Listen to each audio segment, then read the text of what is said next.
Edmonton Centre.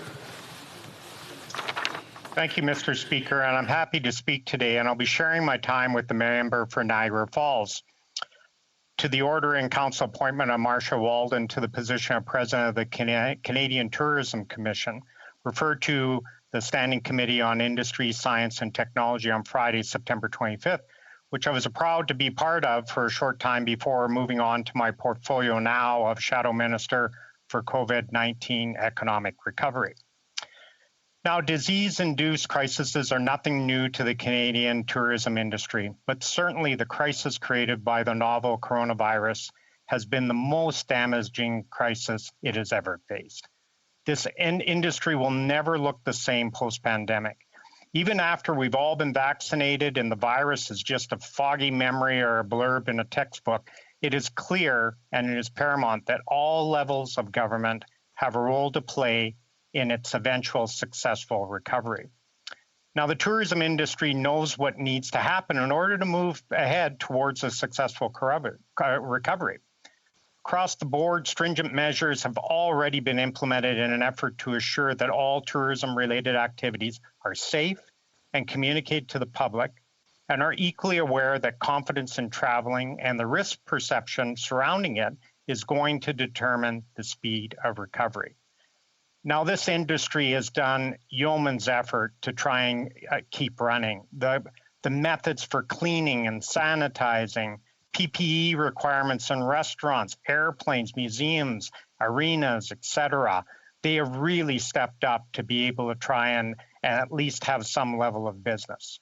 The retrofitting or the refurbishment of facilities, so advanced filtration, plexiglass partitions, removal of soft furnishings, and cleaning have all been added.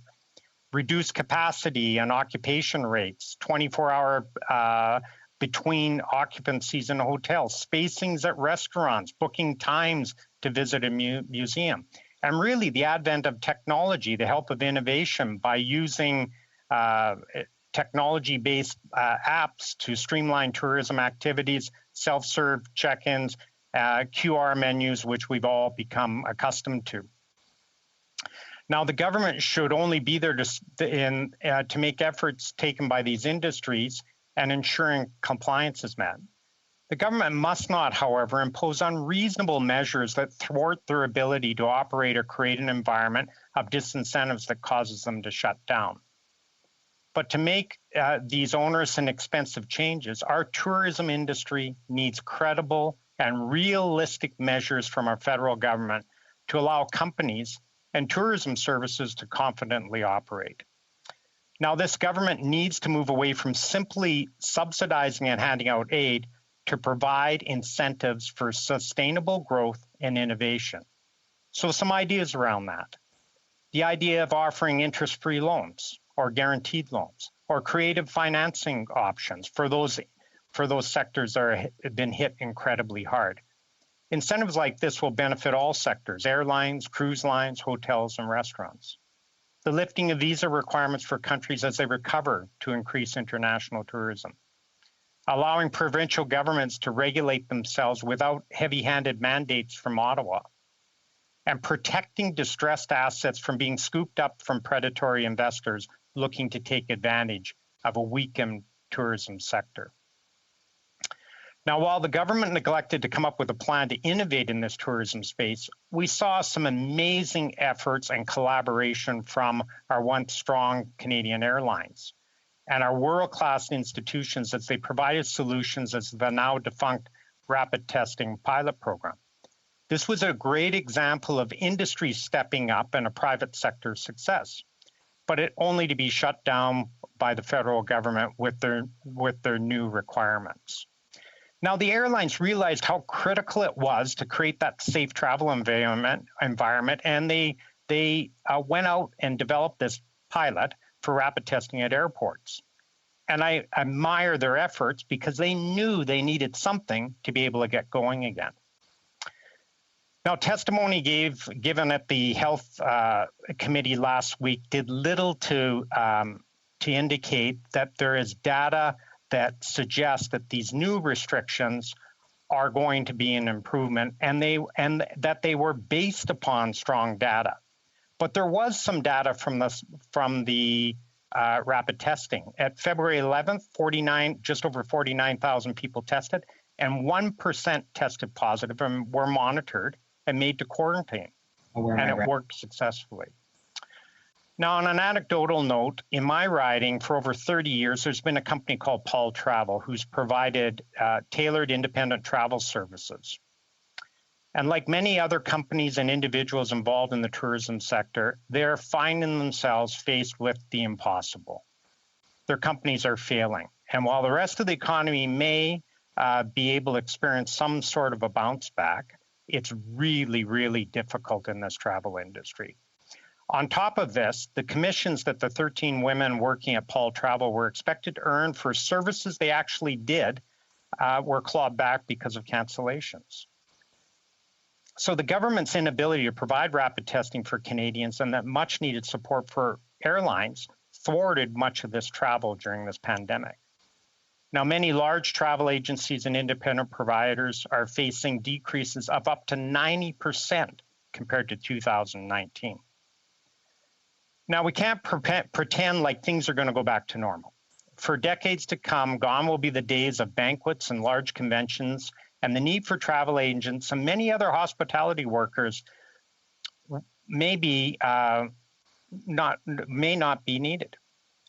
And we have to find suitable jobs for these individuals.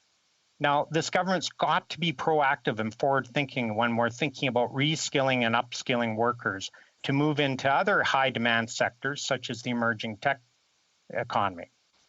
Now, we need to start talking about what retraining is going to look like for those whose skills no longer match job demand, working with both the public sector and the private sector to identify gaps in the economy and the places where this talent is going to be needed.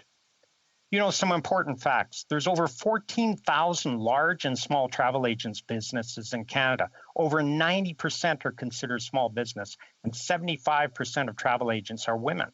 Travel agencies generate over $30 billion in sales and $3 billion in revenue on an annualized basis, and they're located across Canada. And many of these in this industry have not been able to qualify for standard or special EI benefits. This sector is desperate, and it needs to be acknowledged. Now, at the beginning of the pandemic in Canada, the travel industry alone dealt with numerous travel advisories, and they had to deal with their clients with cancellations and all the things that happened because of that. Now, due to the virus and its devastating impact on travel, the travel industry has experienced close to zero new revenue coming in, and layoffs and closures have started to happen. This has an enormous effect on families. Any targeted relief for the travel industry must include these travel agencies. They need your help, and they need to be sure that they're paid for services rendered. Now, if we can get in front of the health issues and demonstrate a safe environment for travel, we can give this sector a fighting chance. And there will need to be significant investment in marketing to aid the recovery with both domestic and international travel. And we must ensure that the public understands the health risk and the data that indicates what the risk is so they can make appropriate choices. Now, for every industry, a plan is more than financial support. It must be a roadmap that gives some indication of reopening and strategies. We can't look towards the future without a plan. Canada has so much to offer the world: natural beauty, rich history, and unique culture found nowhere else on the planet. It would be a shame if we let this sector suffer due to a lack of leadership. I look forward to this government and this agency coming forward with plans that will help this industry and get it back on its feet. Thank you, Mr. Speaker.